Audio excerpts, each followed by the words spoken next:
Hello, my name is Dr. Jacqueline, and I'm with DTP-Leadership Group. And this is Hot Topic Bold Talk. I want to speak to you tonight in podcast 110 about pardons, politics, and peace, and negotiating the season amidst tensions. So what I'd like to do is I'd like to refer you to a podcast last year of 61, where you can see what I wrote last year and now what I'm writing in this one to try to help all of us get over the election, move on, figure out what we're going to do, and then be able to have some kind of holiday experience. Now, unfortunately, Trump is going to be president of the United States. So in the next few weeks, there are many things that I can present to you that I think will be helpful to you to take care of yourself as you go to family gatherings and other things where there may be differences of opinion about the election. I want to start with one particular article, though, that's Hunter's pardon isn't the issue. What matters are pardons for everyone else. Trump's campaign of revenge must be blocked. And this is the Washington Post, and it is by one of the women that I really care a great deal about as a leader and as a writer, Jennifer Rubin. And she says, Biden's choice of pardoning his son is not the worst pardon ever done, since President Donald Trump,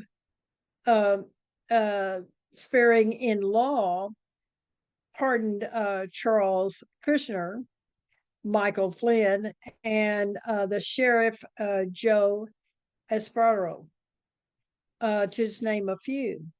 Now, of course, pardons are an exception to the justice system. But what Biden did is certainly, as she says, is certainly not an infringement on the rule of law. And to say that, she says, is nonsensical. If we look at what the mega crew have done to subvert the system at every turn in this election, then we can really see that his pardon of his son is minor compared to what has happened. And I think I agree with Rubin that the mega's statements about him giving his son pardon is a very disingenuous criticism of Trump's prosecutions. That's what they're really focusing on. I do think, though, and Rubin says this, better justification for the pardons applies not only to Hunter Biden, but to a score of Americans, because I do believe that there is a very vengeful acts that President-elect Trump will do because of the people he's choosing to run the Justice Department, if they are approved by the Senate, and we shall see. Fortunately, though, the pardon power is really specified clearly in the Constitution, and thank goodness it is exceptionally broad as well. Now, historically, pardons have been given specifically to individuals. Like Richard M. Nixon was pardoned for the crimes that he did, and it's very clearly stated for all the offenses against the United States, which he, Richard Nixon, has committed to or may have committed or taken part in during the period from January 20th, 1969 through August 9th, 1974. So it's very clear how they say the periods in which they're going to pardon. Now, there have been large categories of people that have been pardoned as well. For an example, those that were prosecuted for federal marijuana charges. Or Jimmy Carter was well known for pardoning the individuals that avoided the Vietnam draft and went to Canada. And again, he says they can any person that has committed any offense between August 4th, 1964 and March 28th, 1973, in violation of the Military Selection Service Act or any rule or regulation promulgated thereunder. Now, I'm giving you this information about pardons because I think it'll help you understand the reason there are 3 different articles that are asking Biden to really pardon a number of people that are being threatened by Trump and Patel, who is the FBI person he supposedly has chosen. We'll see what the Senate does. But Michelle Goldberg, in her article, Trump's FBI pick has an enemy list. Biden should pardon everyone on it. Now, we all know that Kash Patel has a book out, which I'll talk more about in just a moment, that it's very clear he's fantasizing about how he can take revenge for Trump's enemies. And so Trump has given him the chance, possibly, to become the head of the FBI. The Week has a very thorough article out describing how he is not qualified and should not be a choice for this position. Here are some facts about him. Patel's 2023 book, Government Gangsters, The Deep State, the Truth, and the Battle for Our Democracy. He says that there are government employees who defied Trump, and they constitute a shadowy cabal. And he says they're a dangerous threat, and they are part of the deep state. They're evil, and they are the villains that we portray in books. He also goes on to say that anyone that was involved with the investigation of Trump and his allies is a part of this group. And he claims it is a monstrous plot against the people's president. He also implies about the January 6th that the insurrection that never was encouraged by the deep state people that were attacking Trump. Now, Trump says something in the book cover that I think you need to hear. This is what he says with the book cover for Patel's book.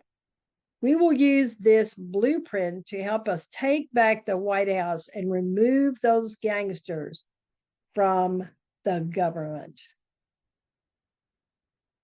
Now, my question to you, who are the gangsters? Patel has a list of 60 people. Most of them are in the executive branch, and he said it's not exhaustive. There are many more that are corrupt actors of the first order. Some of them that he's named are Republican House Speaker Paul Ryan and the entire, what he calls, false news mafia press corps. He states that he's included anyone, and that he states a number of things in this book that I'll give you more of the list in a moment. But Patel is a bureaucratic foe from when he served in Trump's first administration. Like Bill Barr, who's an attorney general, said that Trump could make Patel the deputy FBI director only over Barr's dead body. And Ray, the man Patel would replace, it was unheard of. So there are many people that know how destructive Patel can be. Now, currently, the Secretary of Defense, Lloyd Austin, and Trump's Secretary of Defense, Mark Esper, Cassidy Hudson, the brave young former aide to Mark Meadows, which testified before the January 6th committee, is on the list. Alicia Farrell Griffson, a former Trump staff member who has criticized him on the View, is also on this list. And of course, Biden, Kamala Harris, and Hillary Clinton are on the list. Now, the Washington Post, by another group of authors, has an article out. Biden's team considers blanket pardons before Trump's promised retribution. Now, the people Trump is choosing obviously will pursue the revenge against his perceived enemies. And White House officials do not believe that the potential recipients have ever actually committed a crime. But there is growing concern about what he will do, and what any of his selected people are approved, then what they will do to follow through with what Trump wants. Here are some statements about his choice for the Justice Department. But the choice of Pam Bodie, a former Florida Attorney General and Trump surrogate, to run the Justice Department, and Kash Patel, a former Trump aide and far-right provocateur, to be director of the FBI, have put the issue at front center for the need for these pardons. Here's some other names that are on his list. Former Representative Liz Cheney, a Republican of Wyoming. She was also the vice chair of the bipartisan committee that investigated Mr. Trump with his involvement in January 6th. He has Dr. Anthony Fauci, the former head of the infectious disease, because of what all Fauci did during COVID-19. Which made it look bad for Trump because of all that he hadn't done. Then he has Jack Smith, the outgoing special counsel who prosecuted Trump. And then he has the Senate-elect Adam Schiff, the Democrat of California, who was a lead House prosecutor and Mr. Trump's first impeachment trial. Also, Olivia Troy, a former advisor to the Vice President Mike Pence, who's been a leading critic of the president-elect, was threatened by a lawyer just last week, saying in a letter that they would litigate and will file charges against her.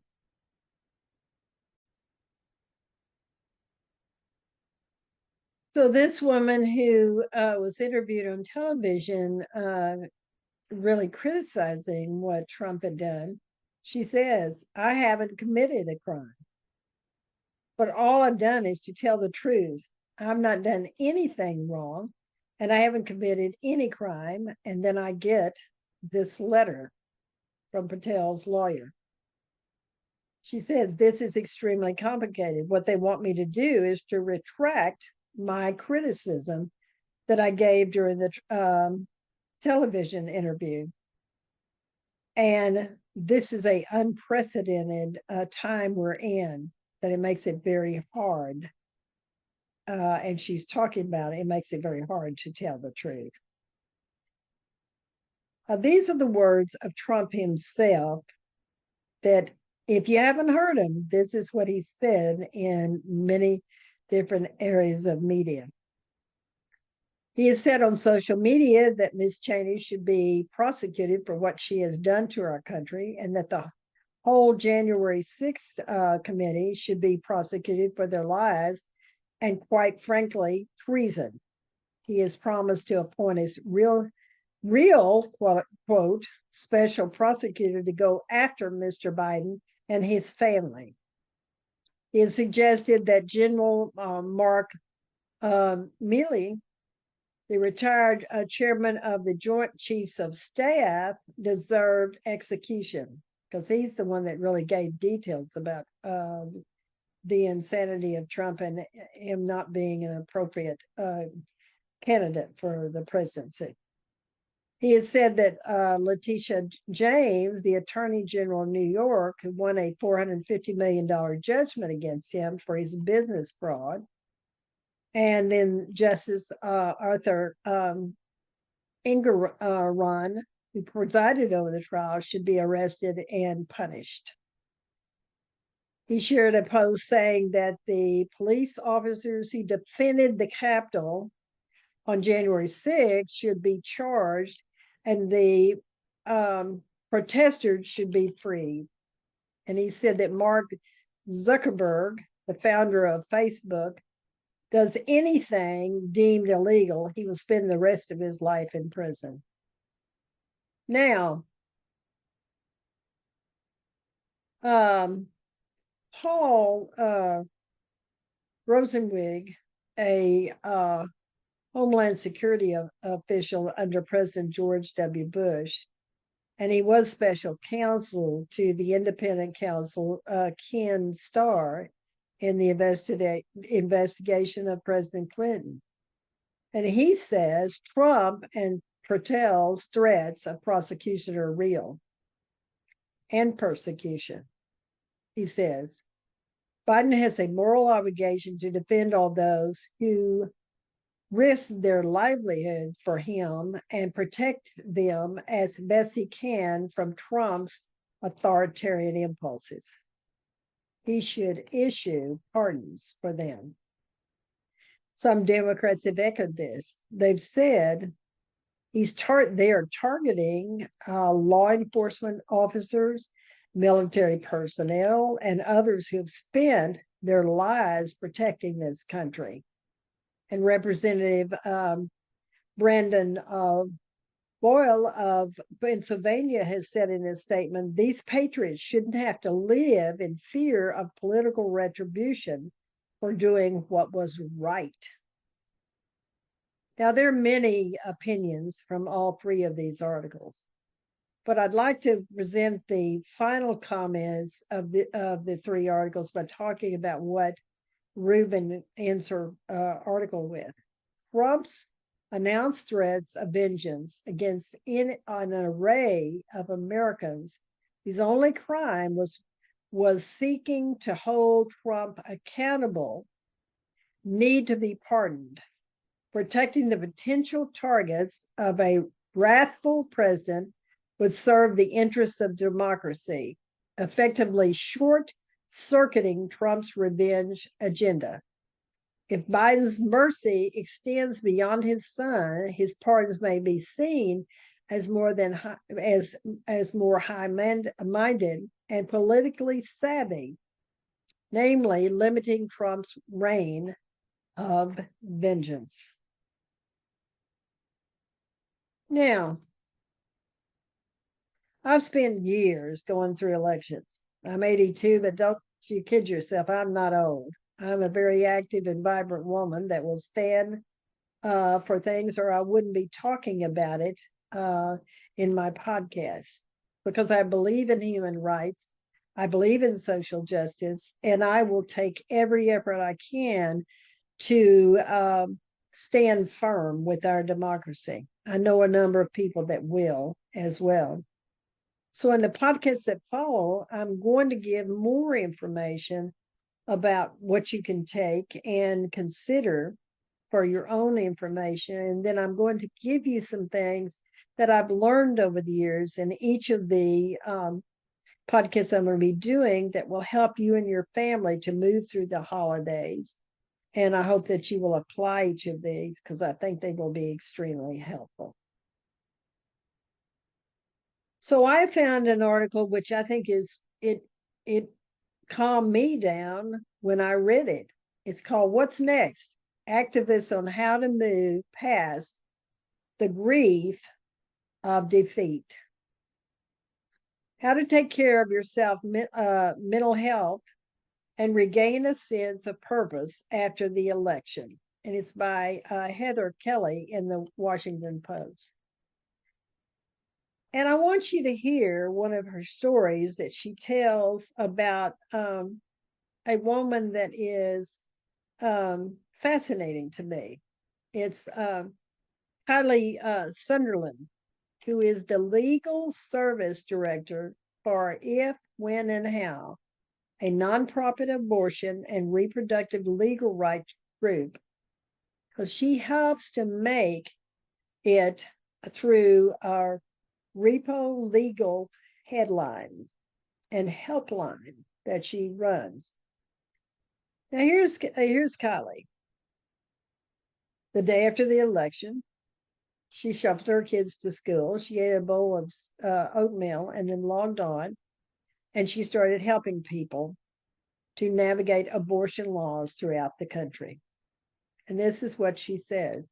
I know that people are scared, and I'm scared too. But it's my job every day, including today, to let people know they're not alone. And I can think Kelly provides even more important ideas from a woman who happens to be a marriage and family therapist in California, which she says Americans are processing results of the Tuesday's election in various ways.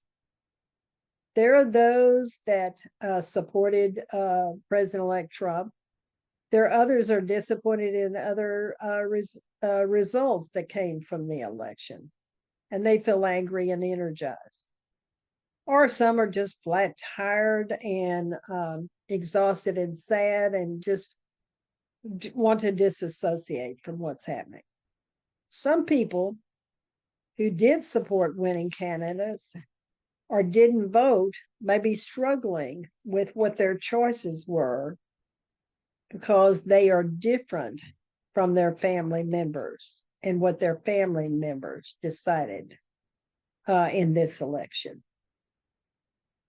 And she says we have to look at what this attempt at tuning out politics can do, because some people don't have a choice. Look at all the administrative personnel in the federal government that Trump is threatening to take away their jobs.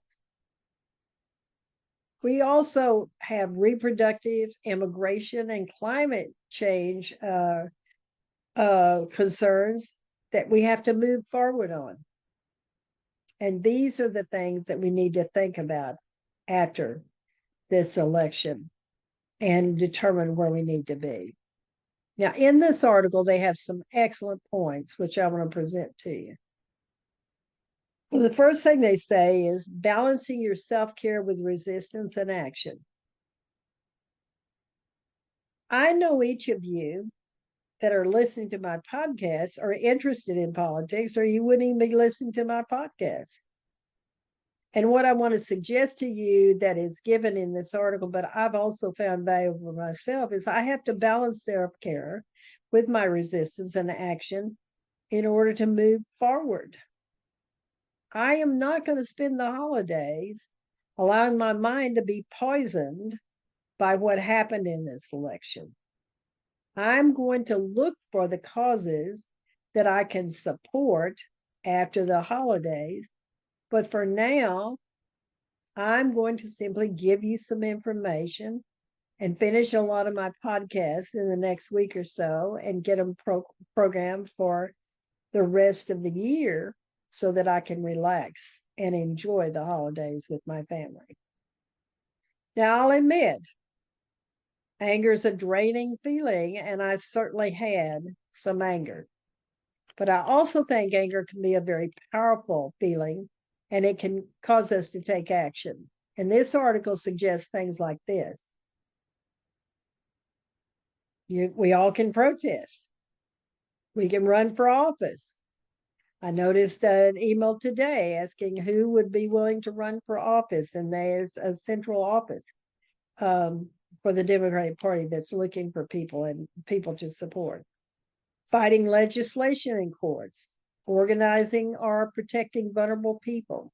We have to find the places too, though, that bring us joy and bring us fun during the holidays.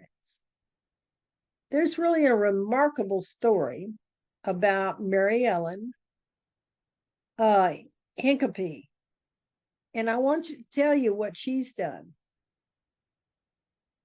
She started meditating after Trump was elected in 2016. Now, she is involved because she's an immigration lawyer. She's a professor at Cornell Law School, and she's a former executive director of the National Immigration Law Center. So she has a lot of reasons that she needed to find something else to handle this situation. She said, I feel, she said, I feel more comfortable in doing the meditation and so forth because it allows me to then focus on the things I need to focus on. Because in the next 4 years, I have to be ready for, quote, mass deportation and the undoing of Biden's immigration programs that was working. And so she has to shift her energy and gain some energy to be the one that will support and mobilize forces to prevent people that are good American citizens that do not need to be deported. The second thing they talk about is learning from the results to prepare for the future. So I've turned my anger into spending loads of time about reading everything I possibly can. I honestly have felt astonished at what I've learned and the threats that are being made to people that could be in that group that they name. So I'm preparing these podcasts and doing this and finding out what I did not know about the world of politics in the US, as well as what I need to know. I've been doing cultural competency and diversity and social justice programs for over 55 years.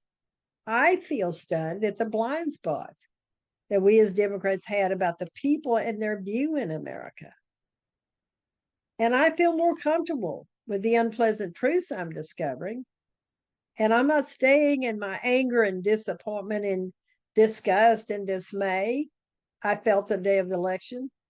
The more I read, the more I share with each of you, the more I realize what we did not see and understand about these diverse cultures we live with. And it's become more meaningful to me to be able to address these issues. And this will also prepare each of us to address whatever issues Trump brings to our nation. Now, the third thing they talk about is fostering connections amidst division. And one of the first things they say is go talk to your neighbors and get to know more people in your community. This doesn't mean that this is a political action. You're out there seeking to find out what people have really done. It's not about arguing about the election. In fact, Jeremy Freeman, a campaign strategist for Third Act, which is a progressive organization for people over 60, says getting to know your neighbor is a very good antidote for despair. So no, it's not a time to argue. It's a time to make a commitment to have courageous discussions and conversations that bring meaningful communication and understanding from those that we decided to talk to. And I say conversations with. I don't know about you, but I know that some of my conversations have not been with, they've been at. But it's time for us to be with ourselves and with the other person to have these conversations. I also think it's time that I be much more curious. If I want to really learn to continue to what happened in this election, then I am going to need to be curious and talk to those that have a different opinion from mine. The fourth thing is building resilience through meaningful action. Instead of investing only in ways to fight what is coming, I need to choose places where I can have a sustainable experience And where are those organizations that I want to help? Where will they make a difference in the political process? And how will I take my time to invest in it? So, right after the election, I went to a political meeting in my neighborhood. Didn't even know the group that well. And I found some very talented people that I began to talk to, and they were talking very honestly about their thoughts and feelings about the election. And as I had those conversations, I began to then realize that that I need to be a member of this group. And if there are other things that I can do to support this organization, that's what I'm going to do. So I've had several conversations about it. That's a way of me moving my anger into action. And number 5, they say, look beyond the election and make local impact every day.